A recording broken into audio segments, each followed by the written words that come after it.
Ya, terima kasih. Pak Yusuf cukup ya, ini jadi masukan penting bagi KPK. Mas Sabrang, monggo.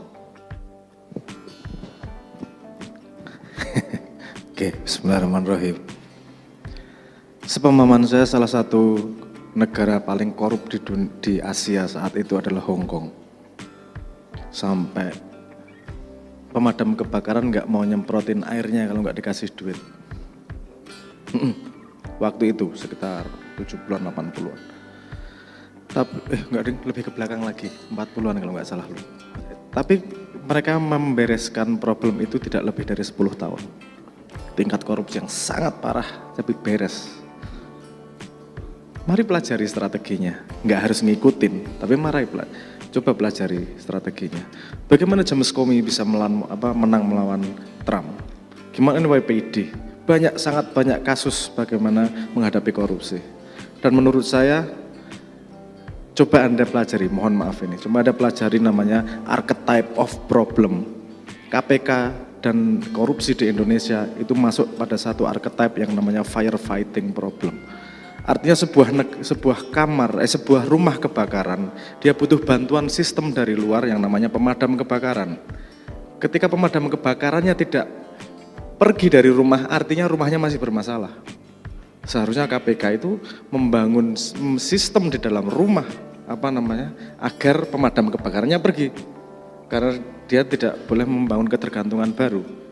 Dan gini juga yang saya lihat kemudian. Indonesia itu salah satu negara yang hukumnya terlalu banyak dan tidak melihat bahwa hukum tidak efektif. Imam Ghazali kalau nggak salah yang ngomong. Ciri sebuah peradaban yang mau hancur adalah terlalu banyaknya hukum. Karena manusia tidak bisa dipercaya. Dan sepemahaman saya, memang sebuah society atau kumpulan yang bersandar pada etika itu tidak akan berjalan lama. Kalau kita pengen pemain sepak bola tidak saling sliding satu sama lain, kita tidak bisa mengkampanyekan etika. Nggak bisa membudayakan bermain sepak bola secara sopan. Tapi ada kartu merah, ada kartu kuning, dan ada penalti, ada offside, dan seterusnya lah. Ada beberapa peraturan. Tapi peraturan tidak harus selalu pada posisi hukum. Salah satu contoh, karena urusan yang diurus adalah manusia, hukum adalah emergence dari manusia. Hukum itu hanya muncul ketika manusianya berkomunikasi. Tapi jangan lupa yang melakukan korupsi dan berinteraksi itu manusia semua. Salah satu penelitian, saya pengen cerita 2 penelitian. Pertama, cara untuk menghalangi pencuri itu bukan dengan hukum diancam segala macam. Cuman diberi sebuah resiko yang dia tidak bisa menghitung resikonya seberapa. Artinya diberi CCTV walaupun mati. Itu mengurangi pencurian sampai hampir 70%. CCTV-nya bukan disembunyikan, justru ditunjukkan kepada pencurinya. Jadi nggak bisa ngitung dia apakah ini hidup atau mati ya. Sebuah resiko yang tidak terhitung itu jadi deteran luar biasa buat manusia. Salah satu contoh lagi, memecahkan masalah yang human center. Anda pernah naik lift, di sekitar lift ada kaca, betul nggak? Ada cermin biasanya. Itu ada sejarah panjang di situ. Saya pengen menceritakan sejarah kaca di sekitar lift. Bagaimana orang memecahkan masalah dengan human centric. Kalau human centric dia tahu manusianya memecahkan masalah bisa sangat murah dan efektif. Mohon maaf, saya cerita sedikit ya tentang itu ya. Suatu hari di sebuah gedung veteran terjadi komplain. Standar di Amerika waktu itu, standar lift itu 3-5 menit, tapi saya harus menunggu sampai 15 menit. Ini ada yang nggak beres ini dengan liftnya. Saya minta masalah ini diberesin. Dia kemudian menyewa konsultan untuk menganalisa. Kata konsultannya, ini harus dibikin alur lift baru. Kemudian dia konsultasi sama ahli ekonominya. Kalau kita bikin lift baru, kita harus mengurangi kamar, artinya ekonominya nggak akan jalan. Nggak ada jalan keluar nih. Liftnya ditambahin nggak bisa, kalau didiemin aja 13-15 menit. Ketika dia putus asa, dia ngumpulin semua anak buahnya. Saya minta solusi, apapun solusimu gila, terserah. Pak, saya punya solusi tapi mungkin bodoh dan modalnya banyak-banyak. Kalau bikin lift kan sampai jutaan dolar, saya butuh 500 dolar aja. Gimana? Coba kasih cermin Pak di sekitarnya. Ketika dia menunggu, dia komplain itu karena menunggunya nggak enak. Kalau dia dikasih kesibukan, nggak akan ada komplain lagi Pak.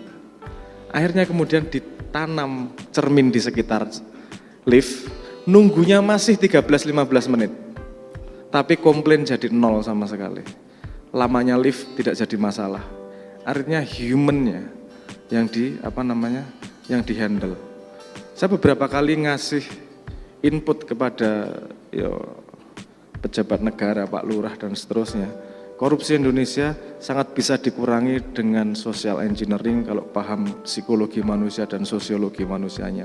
Beri resiko yang tidak bisa dihitung. Kalau mau melihat contoh bagaimana Trump mencoba meruntuhkan James Comey ketika dia ditendang dari CIA. Strategi dia itu menghasilkan dia tidak bisa diapa-apain dihukum karena dia membuat resiko menjadi tidak terukur.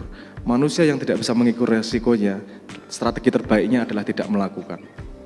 Gimana caranya? Ya rembuk roh aku, panjang. Ini masalah yang tidak bisa diomongkan dalam 5 menit, urusan social engineering. Tapi artinya kita perlu melihat masalah ini dengan lebih dalam.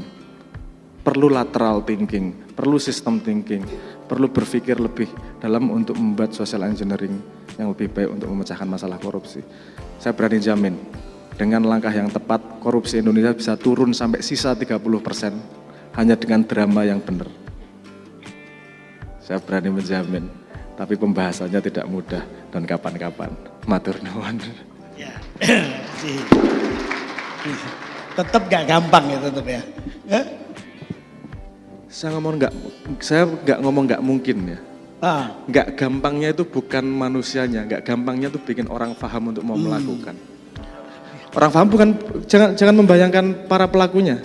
Karena gini, saya tadi kan bilang, perilaku pemain di sepak bola itu tergantung dari peraturan yang FIFA buat. Perilaku manusia dan semua hewan yang bergerak itu bisa terprediksi. Mencari kemudahan yang paling besar, mencari kesusahan sesedikit-dikitnya dengan energi sesedikit mungkin. Dari A sampai Z nalurinya seperti itu. Tinggal membuat peraturan yang tepat untuk agar naluri itu berjalan untuk mencari strategi terbaik untuk masa depannya.